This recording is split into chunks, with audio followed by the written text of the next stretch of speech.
Wow, wow na wow, napakaganda. Ano bang kabundukan to? So ayun, dahil hindi pa ako pwedeng mag check in sa hotel dahil 12 hours lang talaga yung binibigay nila, unless siguro magdadagdag ka, eh hindi pa ako nakapasok. So kasi alas 3 pa lang ng hapon. So kung papasok ako ngayon alas 3, lalabas din ako ng alas 3 ng madaling araw. Napakaaga naman nun. So sabi ko babalik ako ng 7 PM.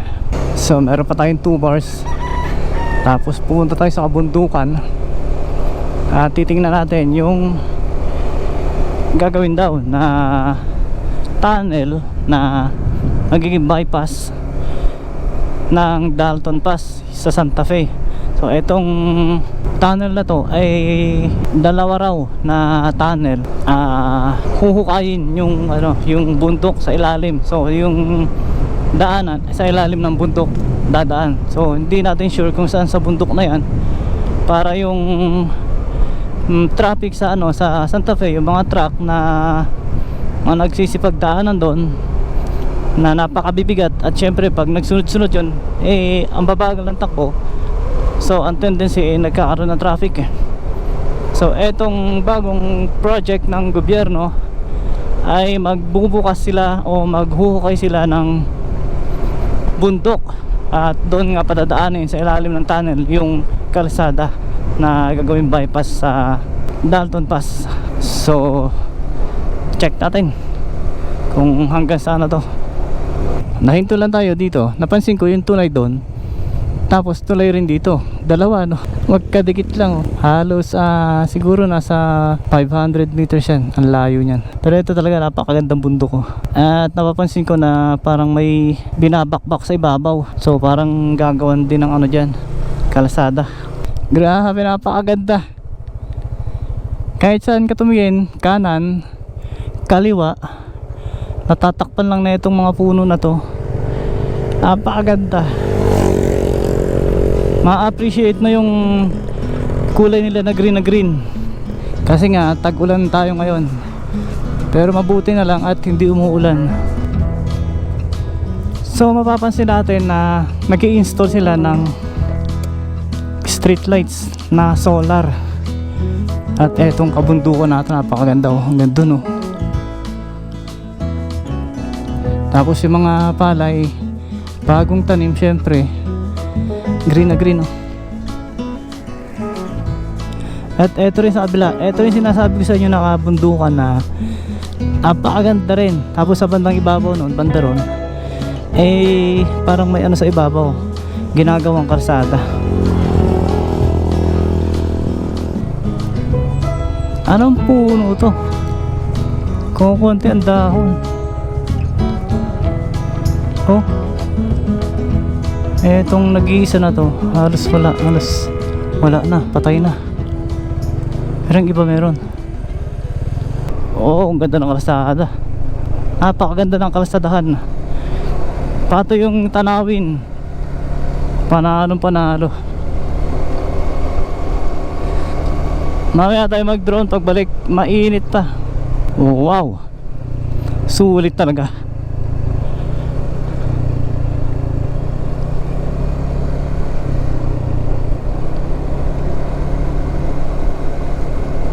Pasyal lang tayo, since hindi tayo nagmamadali dahil alas 7 pa naman na mag-check-in mamaya. So napakahaba pa ng oras ko, 3:30 pa lang. Ayun pakita ko sa inyo guys, malapitan. Ang ganda talaga para siyang chocolate hills lang. Langya ka, kala ko naman akong binusinahan mo. Gulat ako. Kala ko may truck na paparating Napakaganda, mamen.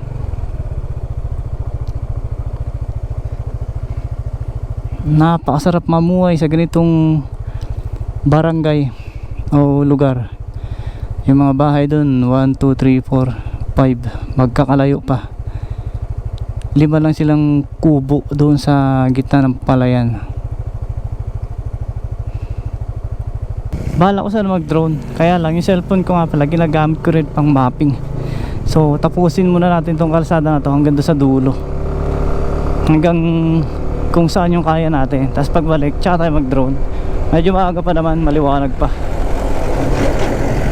Yung forma ng kabundukan dito parang sa Gabaldon, sa Bungabon, yung papunta ng Dingalan, at saka yung kabila papunta naman ng Baler. Halos hindi naglalayo ng itsura.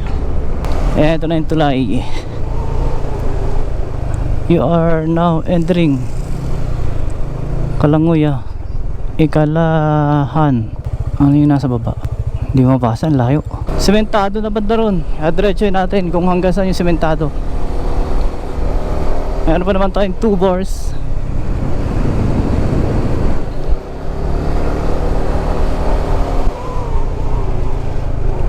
May daan doon sa gilid.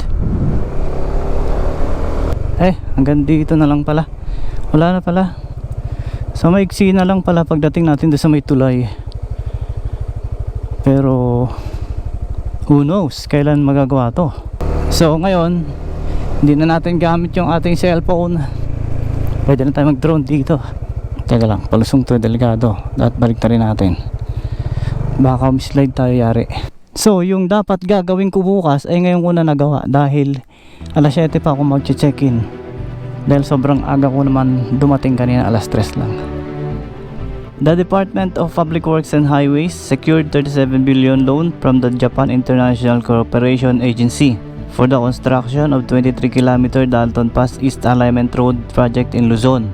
The project aims to improve connectivity and boost economic activity in the region, particularly in Nueva Ecija, Nueva Vizcaya, and the Cagayan Valley region, known for their agricultural production. The new road will provide faster, continuous, and safe movement of people, goods, and services, stimulating agricultural, commercial, industrial, and tourism development in Luzon, said Undersecretary Emil Sadain, in charge of DPWH Infrastructure Flagship Projects.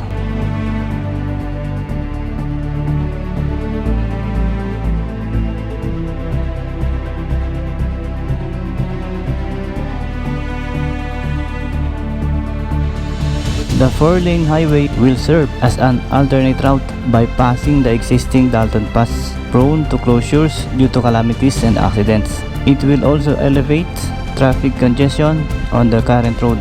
The project includes the construction of 6.1 kilometers of twin tunnels, 10 bridges with a total length of 5.8 kilometers, and slope protection works.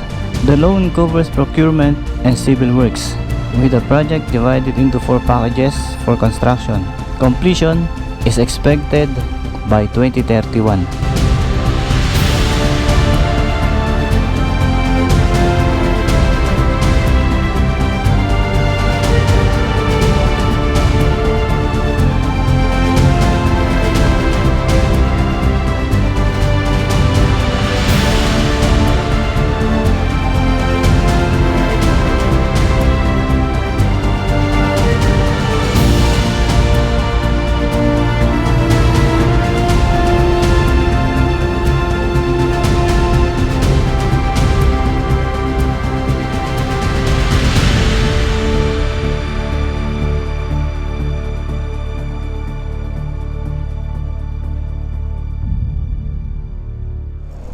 Para siyang rice terraces sa harapan natin. Ayun talaga yung kakaiba yung kabundukan na yun Para siyang Bermuda, hindi yung hindi yung mga ordinaryong puno lang na kagaya nito. Yun iba talaga ayun wow, iba talaga yung dating na itong kabundukan na to.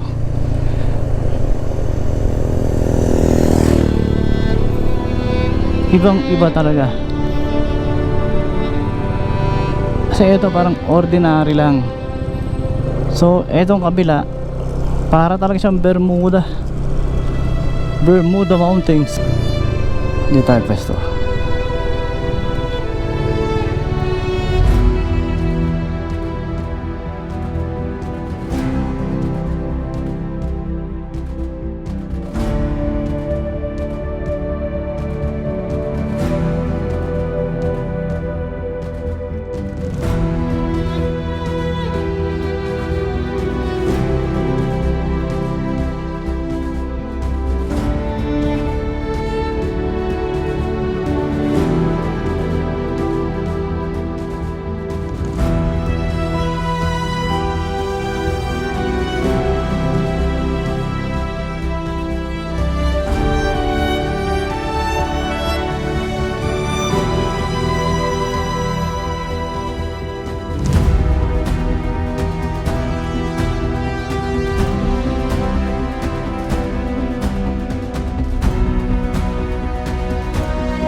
So nakapag-decide ako na uwi na lang.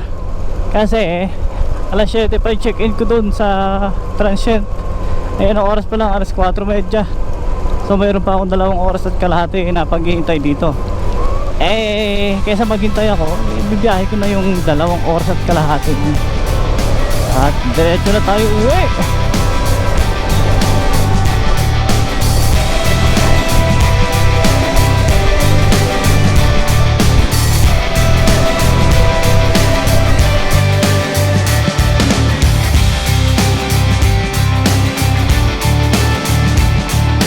Ayun, buti na lang, eksakto nung lumakas ang ulan may waiting shed.